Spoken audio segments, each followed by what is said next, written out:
Susi, asisten rumah tangga Ferdy Sambo jadi sorotan.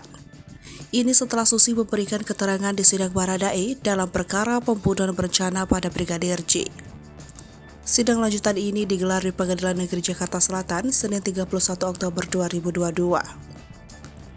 Mulai dari majelis hakim, jaksa penuntut umum hingga kuasa hukum Baradae gemas dan geram dengan kesaksian Susi. Seperti jawaban berbelit, banyak menjawab tidak tahu, jawabannya tidak masuk akal hingga ada indikasi berbohong.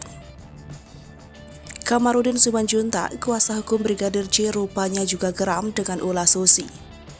Sepakat dengan permintaan kuasa hukum Baradae yang minta agar Susi dipidana karena memberikan keterangan palsu. Kamarudin Simanjuntak langsung turun tangan bakal mempolisikan Susi. Tak hanya itu, Kamarudin Simanjuntak pun setuju dengan jaksa penuntut umum soal Susi memakai handsfree. Beri kesaksian palsu dalam sidang, Susi bakal dipolisikan oleh kuasa hukum keluarga Brigadir J. Kuasa hukum Brigadir Nofriansah Yosua Huta Barat alias Brigadir J, Kamarudin Simanjuntak menyatakan, pihaknya bakal mempolisikan asisten rumah tangga Ferdy Sambo, Susi, ke Barreskrim Polri.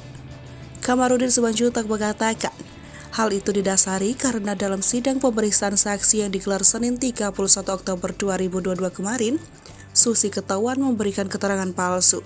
Pelapor terhadap Susi ini juga kata Kamarudin Simanjuntak bukan pertama kalinya.